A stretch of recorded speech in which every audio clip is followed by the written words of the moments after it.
try this again. I did record my video and unfortunately I lost a few of the footage. That was due to the battery run out. I need to check how it is now, but anyway, let's get into today's topic, which is slipper orchids general care. I own only one type of slipper orchids, which are the Paphiopedilums, and since we have so many participating channels, so you're going to see either on the video or down the description all the channels which are part of this. If I have the time to edit, I'll try to insert the names on the video as well, but I'm welcoming you to listen to my story of slipper orchids.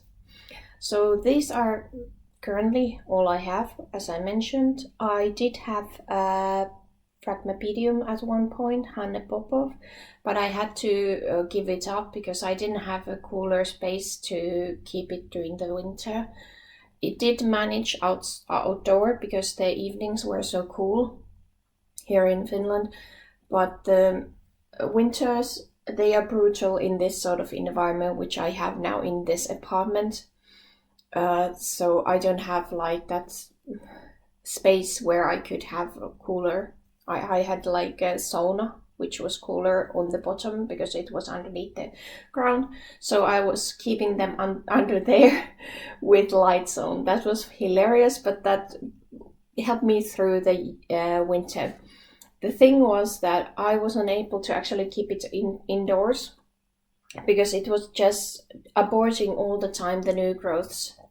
Every time new growth came up, it just like rotted away. So finally I just threw it out during the springtime. I bought it 2019 winter. So the springtime, I think in April, I just had to put it out because I didn't have any choice. Didn't know what to do with it. So then I was able to handle it, but yeah, it stopped rotting off. So I didn't want to test it here because it was already almost a specimen size plant. So my friend got it. Never got it to bloom, unfortunately. Yeah, now a long story short, now we continue with the Paphiopedilums, and I have here quite many different varieties. Some of them are half of them are no IDs, half have actually IDs. And before I get into what I got here, let me give you the general information of what sort of subgroups there are in Paphiopedilums, and then you can actually understand why I have which ones and how they are taken care of.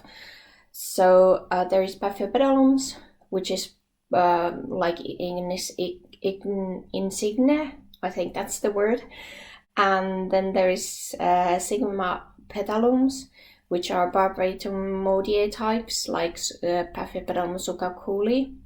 And then there is Sepalum, which are something like Delenati, and they usually some of them might actually need cool temperatures to bloom, so that bear in mind that. So when you are buying species, just check which one they are, if they are Sepalums.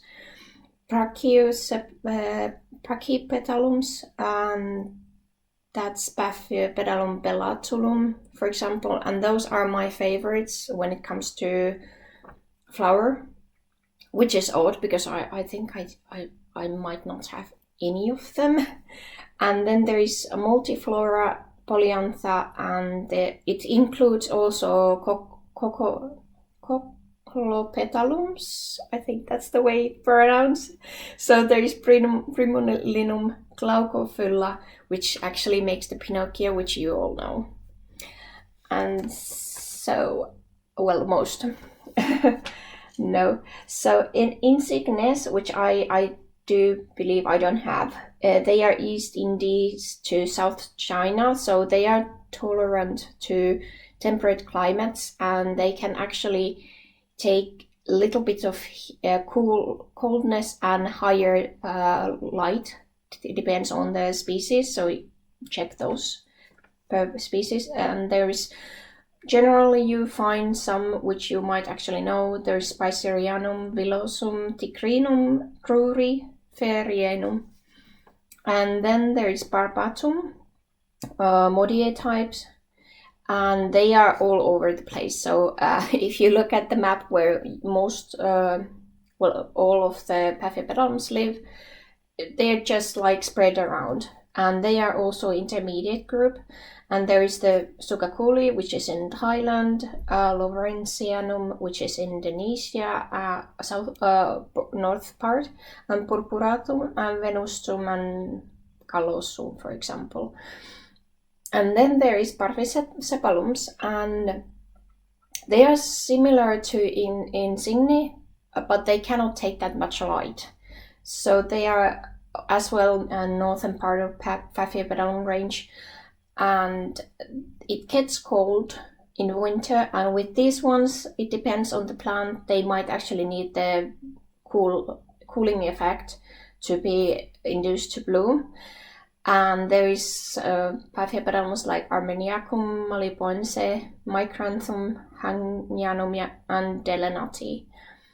And I have to say that they might need it. So it depends. I haven't had any experience in them. This is just what I learned from online.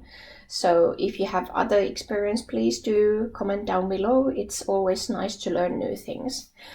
And then there is the Brachypetalums, which I really love, and they are around the Thai region on the eastern part. And there is broad range of them, and there is, for example, Niveum or Niveum, which I have here, and Bellatulum, Concolor, Godefroy, Leucochilum, and they prefer strong lights.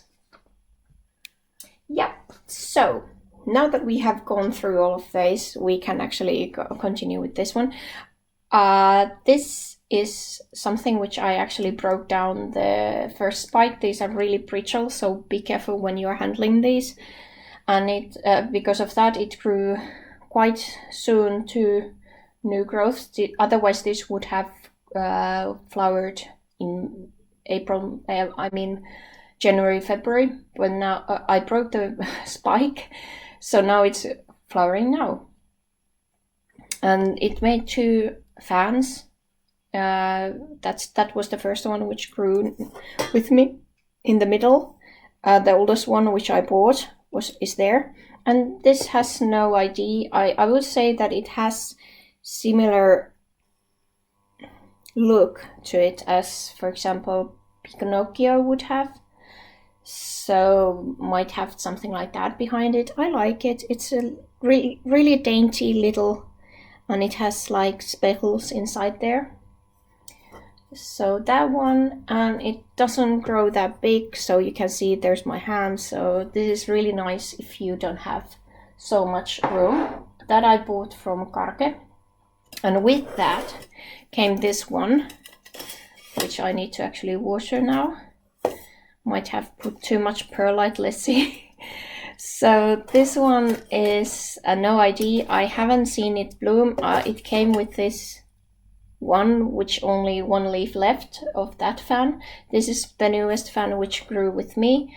I'm waiting it to actually bloom to see what it is, but it doesn't look close to what that one was. So there must be like different, either or there is 2 seedlings which are different looking. That might also be this. With these ones, I don't know, because they don't have ID, so yeah.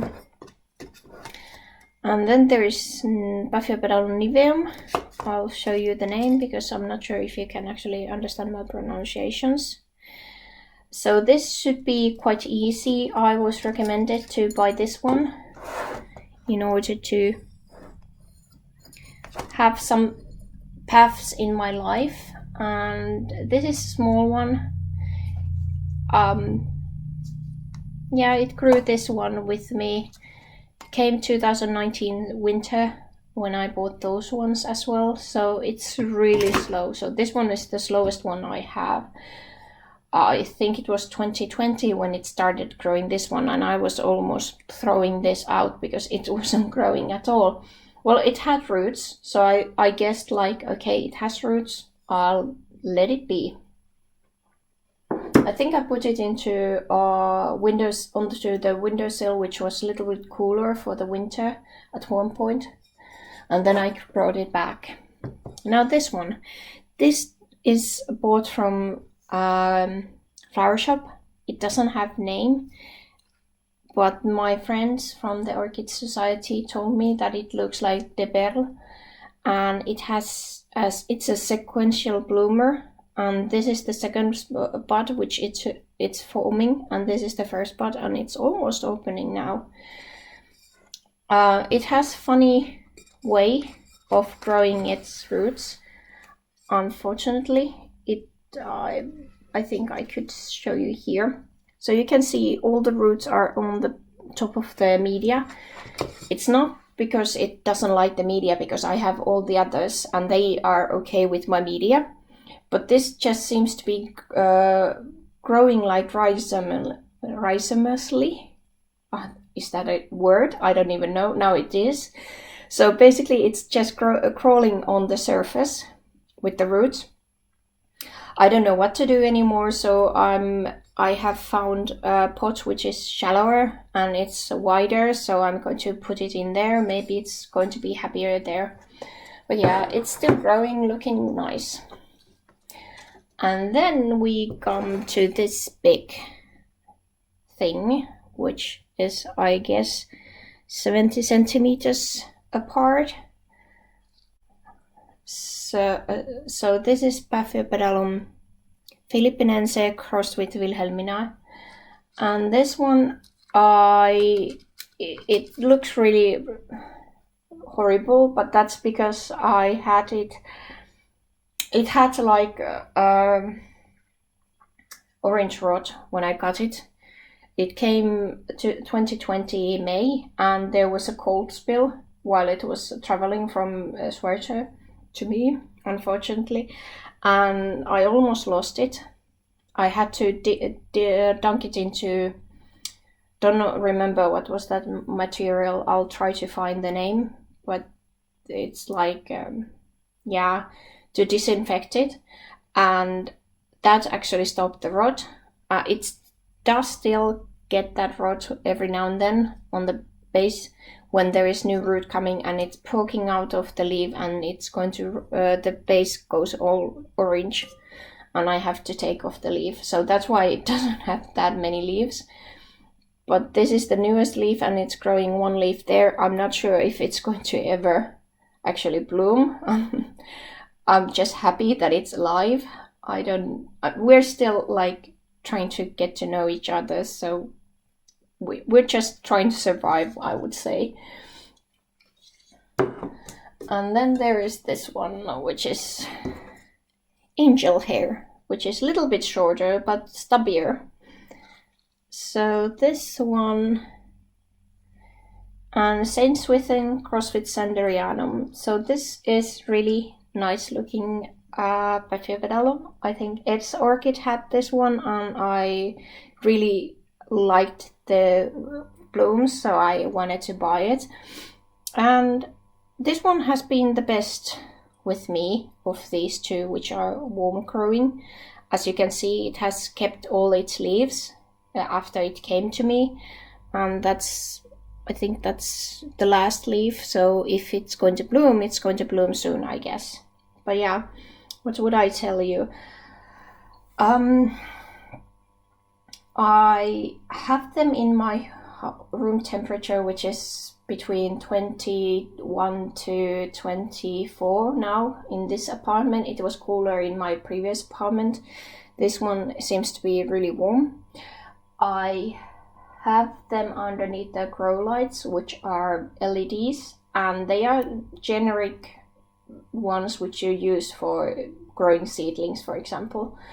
And they seems to be doing okay. They are not quite underneath them, except this one has been, but now it's getting a little bit less light because it's in a new position as it's too tall and wide and everything, so I had to put it next to my oncidiums. So let's see if it's going to affect it. I'm going to show you how they are located there, so you can actually see that as well. I'll insert it somewhere here, for example. So here they are in situ. There's light. That's the angel hair. There's the nivium behind there. It doesn't need that much light, so I'm keeping it behind the angel hair. And then we go up above. There we are. So here they are not directly underneath the light, so they are a little bit closer to the edge. And there's that De Perle lookalike. There's that one, and there's that last one. So here are these ones. Hold on a second, I'll show you the last. So here we're going to be a little bit jungly there. So it's not that close that I would want to for the light, but that's just a place where I can keep it. So this one was that Philippinense cross. And it's there, next to these ones.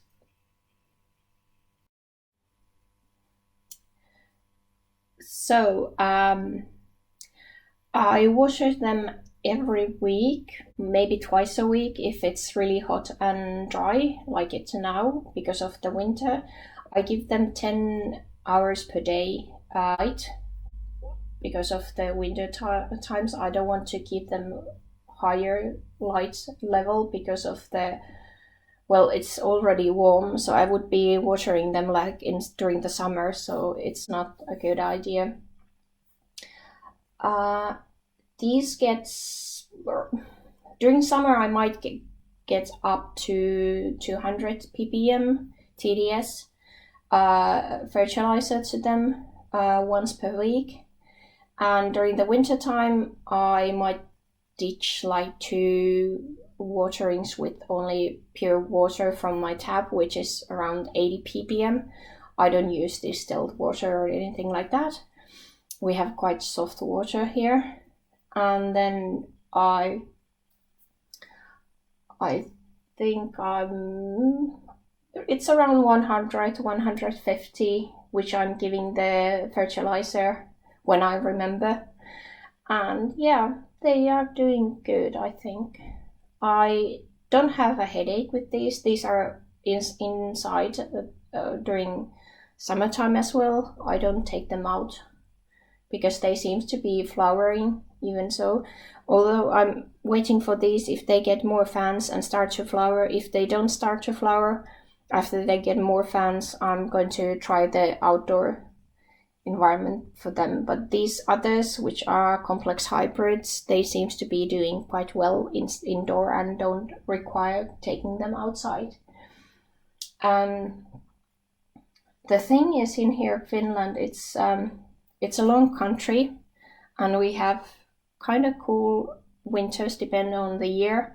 But up north, for example, in Utsjoki, I think it was last week, they had the last set of sun. So when the sun sets down, it comes back up after late January or something. So here, south part of Finland, where I'm living, we get down to 5 hours per day daylight if it's sunny, like now. Now it's sunny, but sometimes it's just cloudy, so you might not see sun at all for a few days. So I'm pretty much